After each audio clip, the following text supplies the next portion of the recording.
Professor Zia الرحمن صدیقی، علی گڑھ۔ طلباء، آج ہم ہند آریائی زبانیں اور اردو پر گفتگو کریں گے۔ آریوں کے آنے سے پہلے ہندوستان میں 3 خاندانوں کی زبانیں رائج تھیں: آسٹک، ڈراویڈی اور تبت چینی۔ آریہ ہندوستان میں داخل ہوئے تو وہ ایرانی اوستھا کی ترقی یافتہ شکل بولتے ہوئے آئے تھے، جو یہاں سنسکرت کہلائی۔ ہندوستان آنے سے قبل آریہ وسط ایشیا کے مختلف خطوں سے گزر کر یہاں پہنچے اور تہذیب و زبان کی ترقی یافتہ شکل بھی اپنے ساتھ لائے تھے۔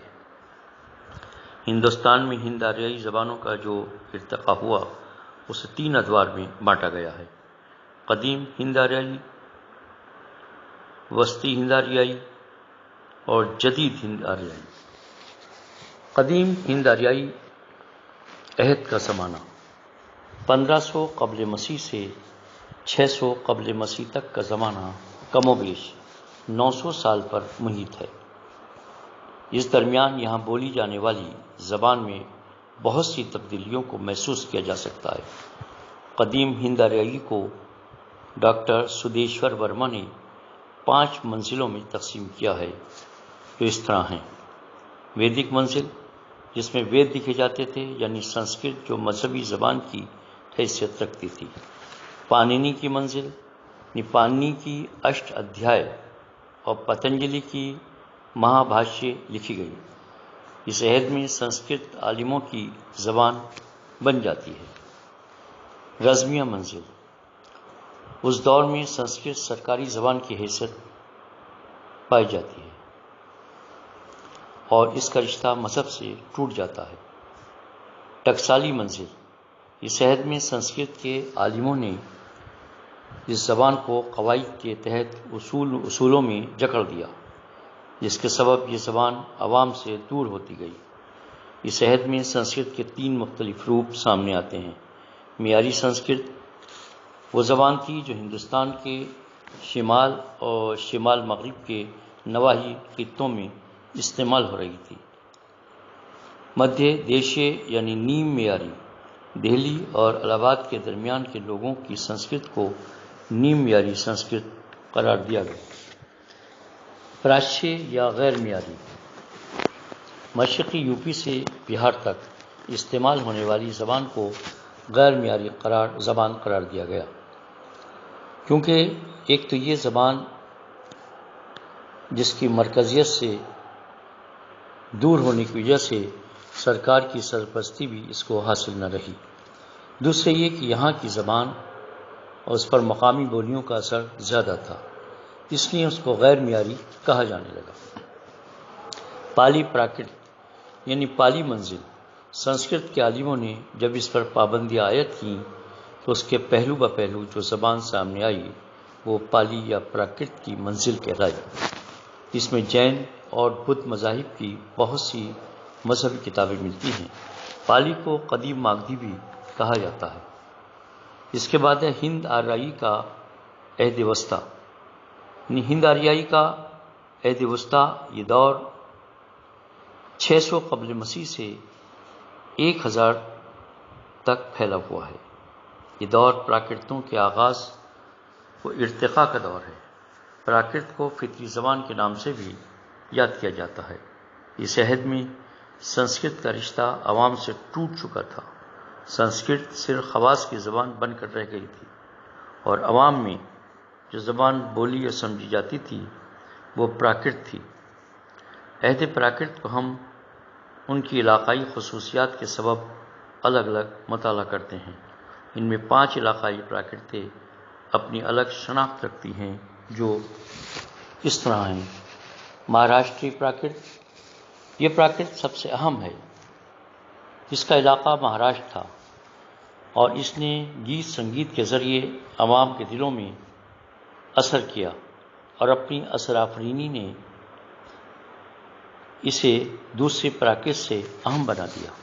شورسینی پراکرت، اس پراکرت کا تعلق گنگا اور جمنا کا میدانی علاقہ تھا، جس میں یہاں بولی جانے والی مختلف بولیاں شامل تھیں۔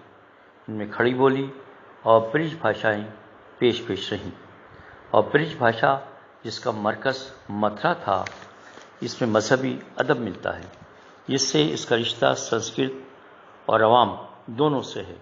اس پراکرت پر سنسکرت کا اثر ہونے سے اس کی قدر و منزلت اور اہمیت زیادہ تھی۔ ماگدھی پراکرت، یہ پراکرت جنوبی بہار کی نمائندگی کرتی ہے۔ ادبی مراکز سے دور ہونے کی وجہ سے یہ پراکرت زیادہ ترقی نہ کر سکی۔ اس کو غیر معیاری اور غیر مہذب پراکرت سمجھا جاتا ہے۔ ارد ماگدھی پراکرت بہار اور الہ آباد کے درمیان کے عوام کی زبان ارد ماگدھی پراکرت کہلاتی ہے۔ اس میں شورسینی پراکرت اور ماگدھی پراکرت کا امتزاج ملتا ہے۔ اس کو دونوں پراکرتوں کی درمیانی کڑی بھی کہا جاتا ہے۔ پشاچی پراکرت، یہ گمنام پراکرت ہے۔ یہ مغربی پنجاب اور کشمیر کے علاقوں میں وجود میں آئی۔ اس پر ہند آریائی کی بھی بہت سی خصوصیات پائی جاتی ہیں۔ اس کے بعد ہے جدید ہند آریائی۔ 1000 سے تاحال اس دور کا آغاز اپبھرنش سے ہوتا ہے، جو فطری زبان پراکرت کے پہلو بہ پہلو اپنے وجود کا احساس کرا رہی تھی۔ یہ اپبھرنش عوام کی ضرورتوں کے عین مطابق تھی۔ اس کا نتیجہ یہ ہوا کہ سنسکرت کے تمام علاقے جہاں پراکرت کا بول بالا تھا، وہاں پراکرت کی جگہ اپبھرنشوں نے لے لی۔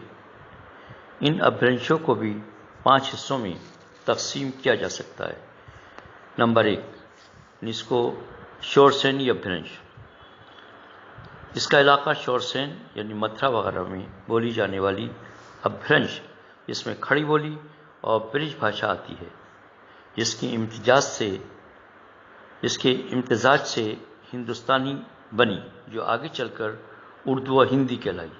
راجستھانی، پنجابی اور پہاڑی بولیوں کو بھی اس میں شمار کیا جا سکتا ہے۔ اس کے بعد ہے نمبر 2 پر ماگدھی اپبھرنش۔ اس کا علاقہ بہار سے بنگال اور آسام تک پھیلا ہوا ہے۔ بہار کی تمام بولیاں اسی اپبھرنش سے نکلی ہیں۔ ارد ماگدھی یعنی 3 نمبر پر، اس میں بہار سے الہ آباد تک کا علاقہ شامل ہے۔ مشرقی ہند کی تمام بولیاں اسی سے نکلی ہیں، یعنی اودھی، چھتیس گڑھی، بھوجپوری وغیرہ۔ 4 نمبر پر ہم نے مہاراشٹری اور اپبھرنش کا ذکر کیا ہے۔ یہ اپبھرنش برار کے علاقے میں مرکزیت رکھتی تھی۔ برار کو اب مہاراشٹر کہتے ہیں۔ 5واں اور آخری مرحلہ پراچڈ اور کیکئی اپبھرنش کا ہے۔ پراچڈ اپبھرنش سے سندھی نکلی اور کیکئی اپبھرنش سے لہندہ زبان سامنے آئی۔ لہندہ اور سندھی میں بڑی حد تک مماثلت پائی جاتی ہے۔ جدید زبانوں کا تعلق اپبھرنش اور پراکرتوں کے وسیلے سے سنسکرت تک پہنچتا ہے۔ اس طرح جدید ہند آریائی زبانیں اپنی اصل میں ایک ہی سرچشمے کی پروردہ ہیں۔ اردو، ہندی، گجراتی، پنجابی، اودھی، راجستھانی، بنگالی، آسامی، اڑیا اور سندھی جدید ہند آریائی زبانیں کہلاتی ہیں۔ شکریہ۔